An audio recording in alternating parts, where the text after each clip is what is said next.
Good evening and welcome to our Tuesday night principal call by Band of Brothers, and happy third night of Hanukkah to all. We shine our lights as chiropractors and we light our candles for Hanukkah.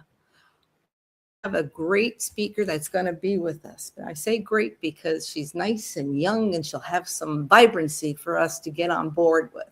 But before that, let's go over the DE dates.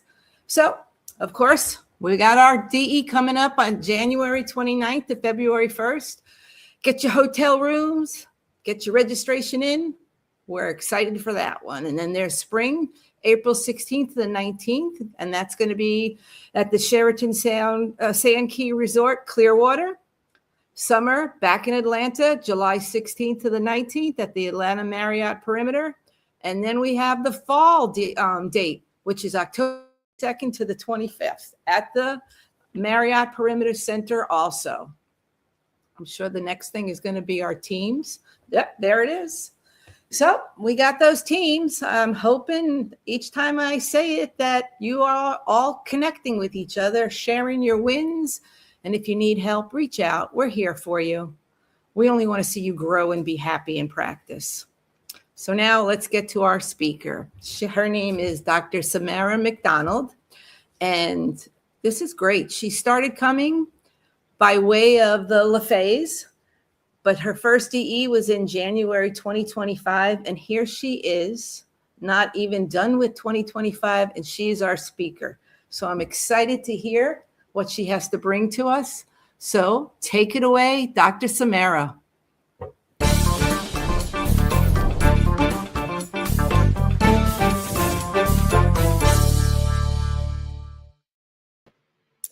Hello, everybody. Thank you so much for having me on tonight. I wanted to tell you a little bit about how I kind of started in chiropractic and where my journey has taken me now. But I wanted to start off with just my big idea. And it definitely has come to me through all of the DE meetings I've been at. And it is when you know why you do what you do, you can give, love, and serve from a place of abundance, and people can feel that certainty. And the main thing is chiropractic works whether you believe in it or not, but your purpose as a chiropractor really determines how powerful you deliver your message. And that's really what I'm going to be focusing on, because my story at the beginning when I started practice, I didn't have a purpose. So I definitely was lacking as a chiropractor in the way I was serving my patients. To start off with, I grew up in a principled chiropractic office. I have pretty significant scoliosis, so that's how my chiropractic journey started.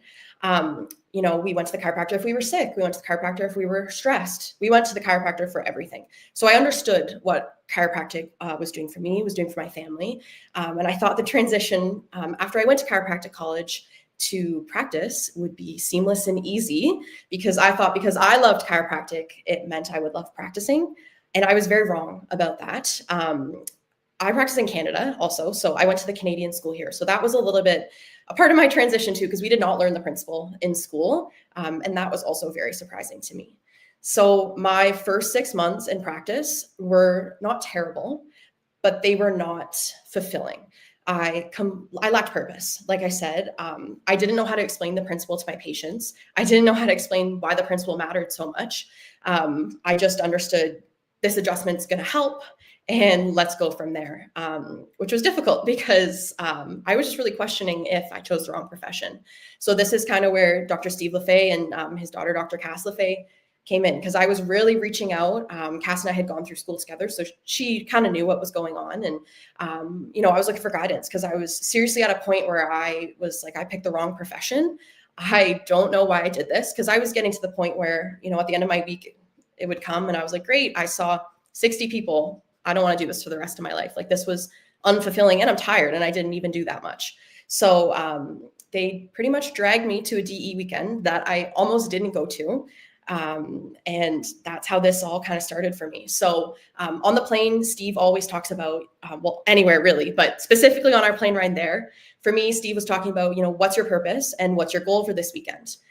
And I was like, well, my goal should probably be to figure out what my purpose is, because I have zero idea what that is. And that's how the weekend kind of started. So my first DE weekend was quite overwhelming and intense. and unfamiliar. As I guess everyone's firsty probably is when everyone found out that was my first time there. They were like, good luck. Hopefully you come back. And I did. And I think it was the second night we were there. We were at the restaurant after, and Dr. Joe was giving me some advice and talking with me a little bit about how practice had been going. And I'd been getting a lot of advice from other people, kind of explaining what was going on in practice for me. But something about what he said really stuck with me. He said, I need to get really quiet and listen. And I'm like, yeah, okay, like, I don't know what you're referring to. And I'm like, what am I supposed to listen to? And he's like, you need to listen to the will of God inside you, Samara. And I'm like, all right, okay, perfect. I don't know how I'm supposed to do that. Let's move on. So we leave the restaurant and I'm like talking to Cass about it. I'm like, I really don't know what I'm supposed to take from that. And she's like, don't worry, like, we'll figure it out, right? Like, that advice is going to make sense. So something happened after that I still just can't explain away. So the next night there was a group of younger docs, and this was when we were in Florida and it was really cold that weekend. So we wanted to go cold plunging in the ocean and then run back to the hot tub. So that's what we were doing. So we go out into the ocean and everyone cold plunges and gets out. And there was another doc, a young female that was in the water with me. And she was like, do you want to kind of go back in and out really quick and then we'll meet everyone else up there? I'm like, yeah, sure, whatever. So I walk back into the water and I'm like, all right, going to take Dr. Joe's advice here. I'm just going to get really quiet and I'm going to listen. And I'm doing it. I'm doing what I said I was going to do. So I'm in the ocean and I'm just kind of sitting there. It's freezing and I'm quiet and I'm like, come on, like, give me a sign, give me a sign. Something's got to come from this type of thing. Nothing happened. So we're walking up the beach, we're walking out of the water, and the beach is like, I don't know, maybe like 400 meters from where the hotel is, as you guys all know. And we're walking and she starts asking me, like, do you believe in God? And I'm like, yeah, like, I don't not. I didn't really know what I believed in. And as we're having this conversation about, my spirituality through my whole life, this helicopter comes out of nowhere, literally nowhere, shines a light, like a search and rescue light down. It hits me, barely touches her, comes back up, and then flies away. And I'm looking at her and she's looking at me and I'm like, holy shit, maybe I do believe in God. Like, literally right after we're talking about this. So, lots of tears. And I was like, all right, that might be a sign, right after I just got real quiet and listened. So that was pretty insane. So the next morning at breakfast, I go and find Joe and his wife, Britta, and I'm like, this is what happened. Like, can you guys believe this? What do I make of this? And Joe, very calm, he was just like, this is a sign, Samara. This is a sign from God. And I didn't have all the answers yet, but something for sure had shifted inside of me. So flying home, I felt energized. I felt ready to go back to practice. And I kind of fell in love with my job again. So I'm like, oh, this is good. I could do this again. So that Monday morning, I'm driving into work and I realized I was humming. Work is fun. I love to work. And I called Cass right away and I'm like, you're not going to believe what I just hummed. Like, I didn't even think I liked my job. Like, I'm humming this on my way walking into the clinic. This is insane. So my practice exploded since my first DE, which was January of this year. So not even a year ago. I've tripled what I was seeing previous, which is just like, I'm so blessed for that. DE taught me how to speak the principle and gave me purpose. But the confidence I got through that taught me how to go out and learn how to do my own marketing and my own ads. And that's really what started generating a lot of the new patient leads that were coming in, and then my internal referrals from there.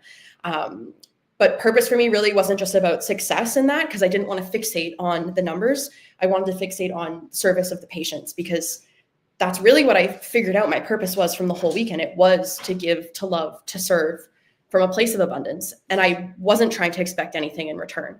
So it was like this new balance of don't fixate on your number that you want to hit, but fixate on it because you want to serve that many people. So that was a big transition for me.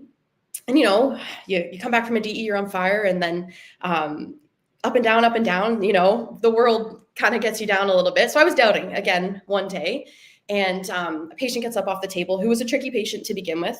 I love her, but really didn't want to be touched. So I was doing very, very light work with her, and she's crying after I get up off the table. I'm like, oh man, like, I don't know if I went too hard today. Like, and she gets up and she's like, Samara, like, I prayed to God for you. I was in so much pain that I physically could not function. So I got on my knees and prayed. And then I saw your ad the next day. And now she's feeling better than she has in years. And I'm just like, wow, like, that's when I knew. I'm like, okay, this is what I'm here for. And not every like patient scenario is going to look like that. Not every care is going to look like that, but like really people do pray for the service that we're given. They pray for the adjustment, right? And they really pray for a principled chiropractor at the end of the day, not chiropractor who's not standing in their purpose. So I knew that everything had just clicked from that DE. So the next DE, I was back there again, and I brought my boss this time, the owner of the clinic. So she's the other chiropractor I work with. And so I told her a little bit about what had happened and what Dr. Joe had said to me. And every single speaker started talking about getting quiet and listening and the will of God inside you. And she's like, everyone's talking about this. Why is this so special? I'm like, I swear, no one was talking about this last time. He just said this to me. Like, I promise you, no one had said this. So that was pretty funny. And obviously that DE like re-dipped back in the principal, and I was on fire again. And practice kept doubling, tripling. I was seeing more and more and more patients. I was so thankful. I was getting even more confident in what I was doing. And, we start doubting again, and you need to be re-dipped back in essentially. But at that last DE in April, at the end of it on a Sunday, another doc went around and she was handing out prayer cards. So there was 3, there was purple, pink, and yellow. I put them in my purse and then put them on my fridge when I got home. So then in August, again, after, a couple months go by after a DE and you're feeling down again. And I was definitely doubting my job, doubting my faith a little bit. I had become a Christian also since my first DE in January, which was a huge thing for me growing in my faith like that. So I was walking inside, and the whole theme of that day for me was I was just down about everything. I was doubting everything.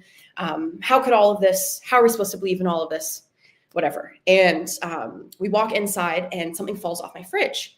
So I go down and I pick it up, and I have it with me. It's this pocketbook prayer for growth. And if you were at that DE, you probably got these too if you stayed on a Sunday. So I'm just going to read it for you guys. So it says, as I step into this journey of service and healing, I know there will be moments filled with joy and purpose, as well as times of doubt and challenge. I trust in your divine love to guide my hands, my heart, and my spirit with wisdom and grace. I believe that true success blossoms from a heart rooted in compassion and faith. Enter my soul and renew my strength each day. When my faith feels as small as a seed, remind me of its potential to grow into something beautiful and strong.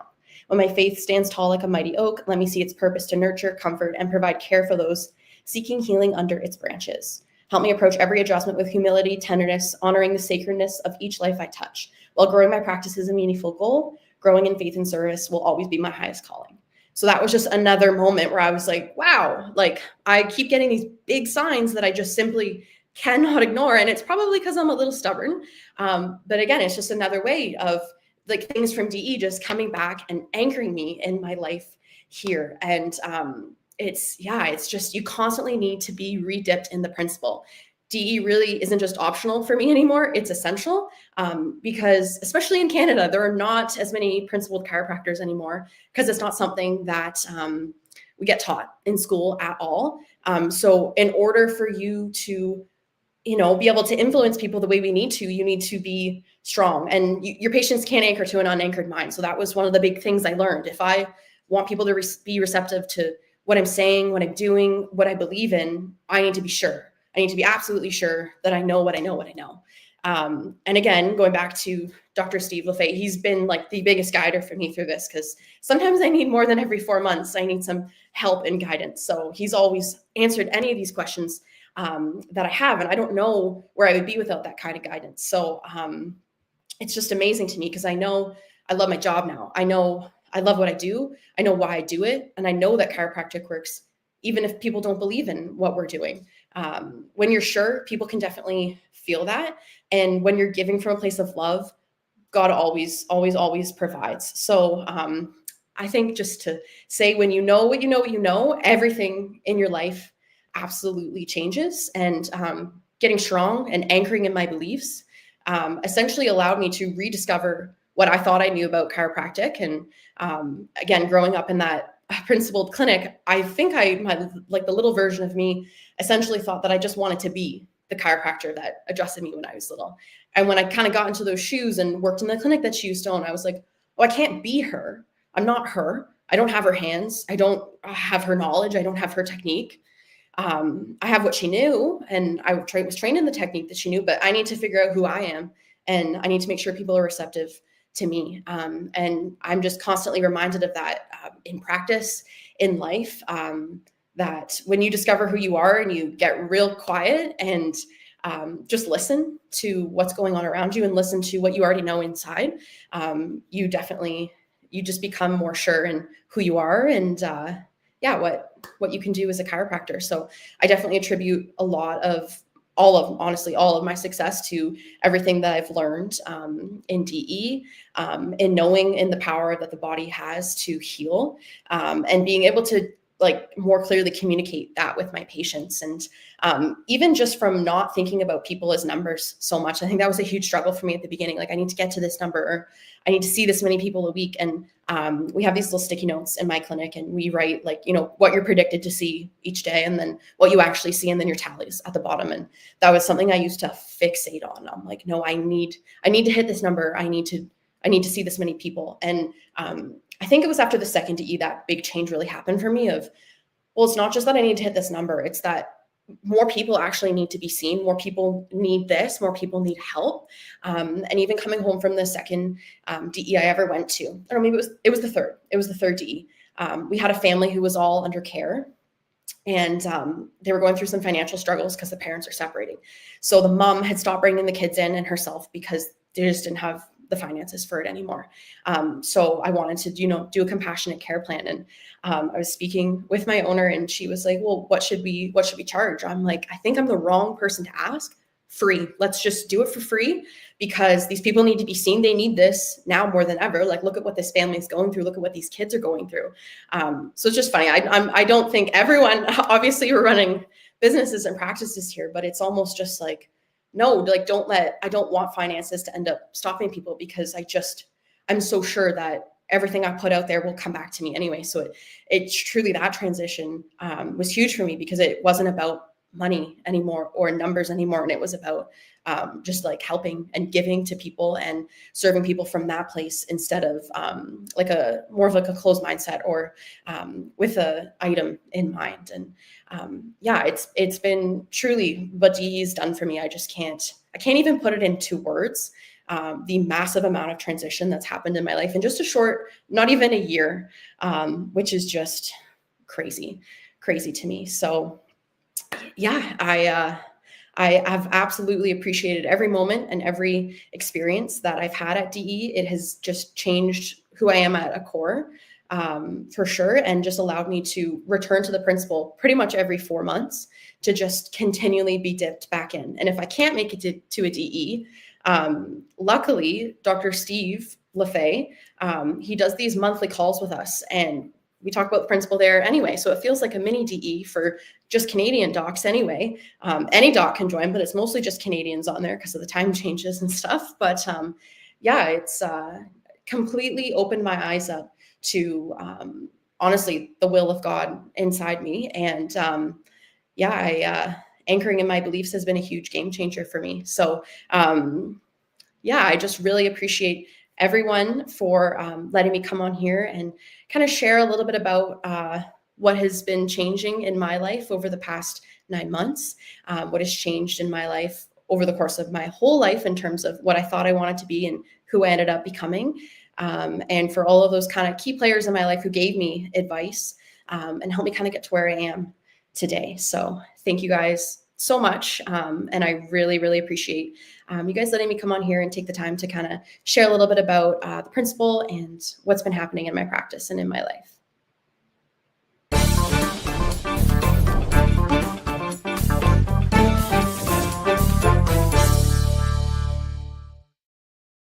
That was awesome. Thanks. I loved it. I love that's what these calls are all about, to hear the journey. And the really good thing about your journey is you didn't have first years of all other crap build up it was very from the beginning. You knew something wasn't right. Yeah. And you were willing to ask for help. Yeah. Where people go for years and years and know that something's not right, which usually is some of our patients also. They go for years and years knowing something's not right, but they still follow some kind of path that they were told that they needed to follow until some breakthrough. And so that was awesome. And I also, the key thing is that you said is that once you realize what your purpose was, you became powerful. Mm-hmm. Powerful in your message, but also powerful in your growth and being open to knowing that, numbers do count, not numbers of how many you see, but it's numbers of how many people you get to touch. Yeah. They count. Yeah. It's, Dr. Sid always wanted us to see huge numbers, but it wasn't because we wanted to have huge numbers just to say we have huge numbers. It was that so we know that we were touching people's lives and changing communities. And you, my dear, are changing communities. Thank you. We are grateful that you're part of our DE family, and we're grateful for your message tonight. Have a very, very Merry Christmas. Thank you. We'll see you at the end. Thank you. And we'll see you at the end of January. I'll give you a hug in person. Absolutely. Good night, everybody. We love you.